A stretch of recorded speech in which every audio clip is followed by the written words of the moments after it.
All right, let's learn about mirror images. We're going to do a quick tutorial on the type of images you get when you have different types of mirrors.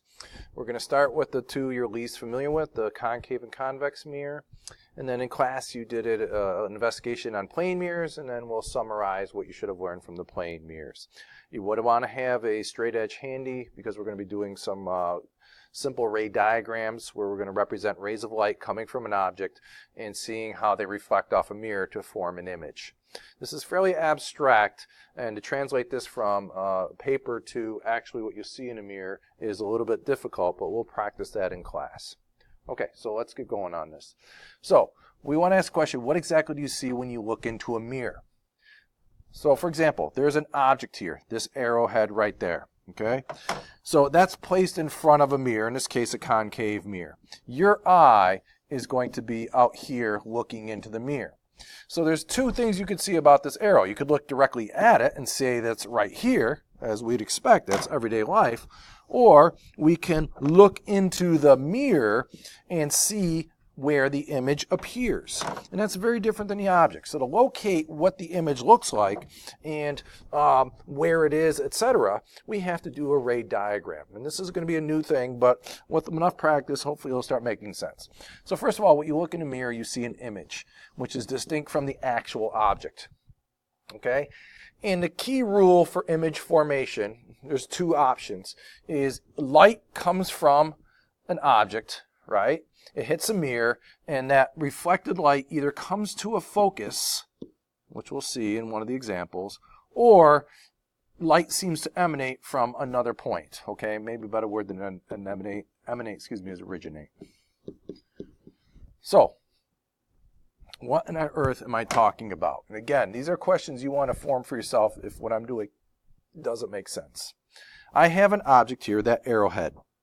We use arrowheads because they're easiest to draw. They're the simplest object that distinguishes, let's say, a top and a bottom or a front and a back without getting into a lot of detail. So we are going to focus specifically on the tip of the arrowhead. We want to see light coming from. So if you look at this diagram, we have light. Oops. I've drawn, light is coming off this arrowhead. Don't draw this, from in every direction. Some of that light is going to strike the mirror. So what I've already pre-drawn with the dashed lines are three random rays of light. Actually not random, there's a reason why I chose them, but that's something we can worry about at another time. And we want to see how that light is going to reflect off the mirror and see where it comes to focus, or if it does, it seems to emanate or originate from a different point. Okay, so what I'm going to do is I'm going to trace this ray, right? So you've already got that pre-drawn for you. Now, notice that it hits the mirror, and we've got that little dashed line there, and you should recognize that dashed line from the previous lesson as a normal line. It is the point perpendicular to the surface of the mirror where that light hits. So this right here is our theta I. That's our incident angle for that particular ray. So following the law of reflection, we know that that ray is going to go out at the same angle, so I'm going to try to draw it at the same angle and have it go like that. And then I got to put an arrowhead on it. So there is the reflected ray. Okay? As a matter of fact, it would be nice if it was a different color, but I'm not going to mess with that on the smartboard. So what you have a hard time seeing here is your theta R. There is the reflected angle. So notice that this ray that I've just drawn here is due to the law of reflection. So what that means is the image of the arrowhead is somewhere on this ray, because that's light that came from the arrowhead, bounced off the mirror, and is following along this reflected ray. So to locate the exact location of the arrowhead, we need to draw other reflected rays and see where they intersect. So I've got a second ray drawn as shown. Okay, so it's following this line here. Notice that it barely makes an angle with the normal.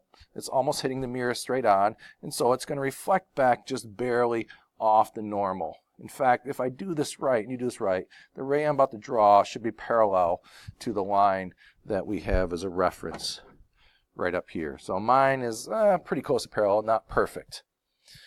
The third ray is, as I've drawn, is this ray, comes in, And notice that there's no normal drawn because it's already hitting at an angle that's perpendicular to the normal. Okay, so in other words, it's going to bounce straight back. It came in at 0 degrees. It's going to go back 0 degrees along there. And so I have 1, 2, 3 reflected rays. And why do we care about them? Because you can see that they all intersect right there. So that's where the image of the arrowhead is going to be. Because light from the arrowhead that hit the mirror, I chose 3 spots where it hits the mirror, but it is reflecting in such a way that they converge at that spot. And all light that hits, if I drew a ray here, then it would bounce in such a way that it would go through there. If I don't draw these, because this is going to get messy. So all light from the arrowhead is passing through that point. So what we can do is we can draw an arrowhead that shows the image. So what I'm going to do here is I'm going to put the arrowhead here, and if I wanted to locate this part, well, without going into great detail, it's going to be right on this line as well. So long story short is my arrowhead looks like this. And that's not a very clear drawing, but what you should have is an upside down arrow. Okay? And that's called a real image. Okay? Why is that? Because light focused at that spot in front of the mirror. So let's summarize this. Because of the concave shape, all right, that's critical here, light reflects in such a way that all the rays converge, okay, at a point in front of the mirror. That's what we see. That's the whole point of those ray diagrams. This type of image is called a real image. That's one of 2 types of images we're going to learn. So it's real because light actually comes to a focus there. All right, we will learn later on, we're going to go much greater detail with concave mirrors, that the properties of the image, such as size, location, etc., depend on 2 important parameters. Okay, the curvature of the mirror and the location of the object relative to the mirror. So what the heck do I mean by that? Without going into great detail, if this mirror here was more curved, then the image would form closer in. If it was more flat, then it would form further out. And if we move the arrow, right, let's say I move the arrow out here, the image would change. It would have slightly different properties than the one I've drawn there. Okay, this is a mess right now, but we're moving on.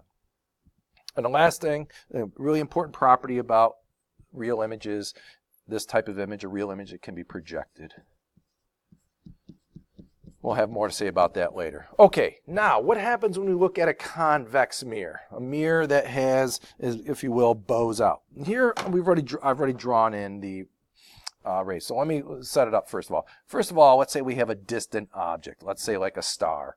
And so this represents the light coming from the star. And since it's so far away, the light rays come in essentially parallel. And that's a very important point that we'll exploit later on. Okay, so when this ray hits the mirror, if we were to draw normal and look at the incident and reflected angle, and I'm not going to do that, it would go like this. But in this ray, right here, when it hits, would reflect like that, and then you can see how the other 3 rays are reflecting. Like this, it goes out like that. And what I want you to notice about all these reflected rays is they never converge. Okay? There's going to be no image out front here that your light's going to converge to form an image. And remember, your eye is out front looking in the mirror. So how do we form an image when we look in a convex mirror if the light never comes to focus? We've looked in convex mirrors and we've seen images, so something else is going on. So let me summarize this point here. So because of the convex nature, rays of light diverge. So the opposite of converge is diverge and never come to a focus. But if you look at the rest of this diagram, what your eye perceives is all this light, 1, 2, 3, 4, 5 rays we've drawn, seem to come from a common point of origin. Not out here where the actual object is, but they seem to come back to a common point behind the mirror. And that's where it's going to form the image. Okay, so the image seems to be coming from inside the mirror. There's no light there, but that's where your eye or any camera would say the light is coming from. And that's a very abstract idea, so give yourself a chance to process that because we're going to see this fairly often. So, as such, no object forms in front of the mirror, but instead light seems to originate from behind the mirror. And this is called a virtual image. So that's the second major type of image. There's only two, real or virtual. Real means light comes to a focus in front. Virtual means it never comes to a focus but seems to originate from behind. Okay, and an important aspect of that, it cannot be projected. So they're virtual images are less versatile and useful than concave, but they're definitely useful. Okay, now let's turn to a plane mirror.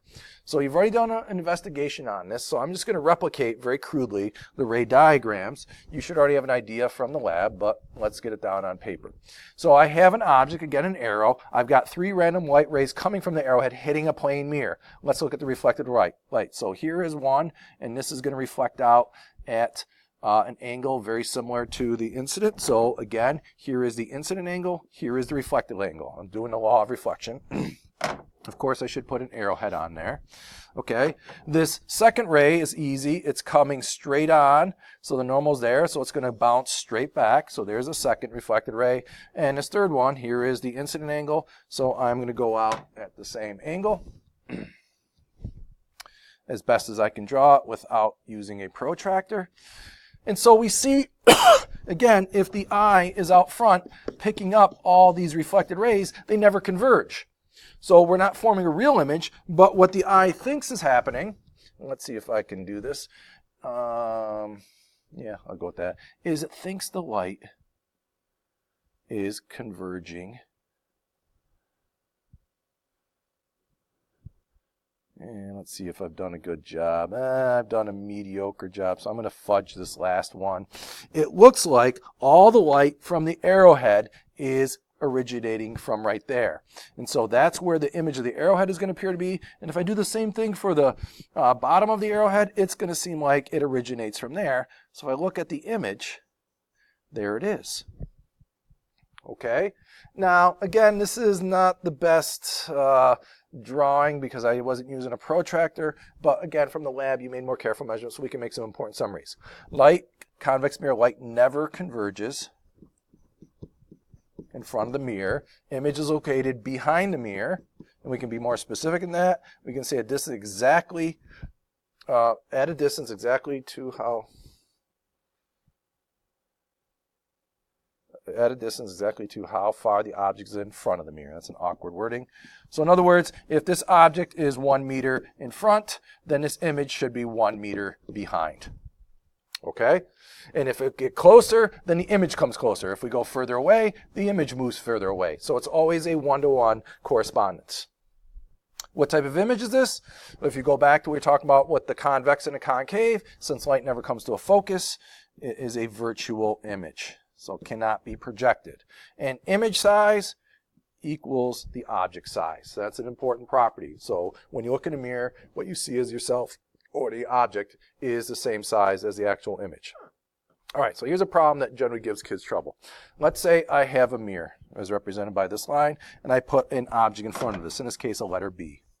You should be able to draw where the image of the B appears, what it looks like in the mirror, and where you'd have to stand in order to see the mirror image. So there's a lot going on. I'm not going to do a ray diagram. I'm going to use the rules we just learned. But I am going to do this. So light from the B is going off in all directions. Don't draw this.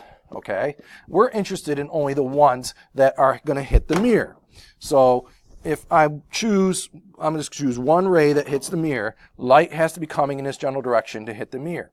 So if it does that, it's got to reflect off that way. So where does your eye have to be in order to see that? Well, you got to be in the line of direction of this. So your eye has to be in this general spot. Okay? In other words, if the object is located above the mirror, you got to be kind of below the mirror to see the object. If you put your eye here, there's no light from the B that's going to bounce off the mirror and hit your eye because it would not be following the law of reflection. Okay? You could look directly at the B, but you can't see it in the mirror. All right. Now, where is the image of that B going to be? Well, if we follow our rules, we know it's got to be directly behind the mirror. But here is the mirror. This is not directly in front of it. So what we can do is we can extend the mirror line. And I go this far out. So the curved part is this close. So I go this far back. And I draw the curved part. The straight part is a little further away. I haven't done a good job of this. And that's what it looks like.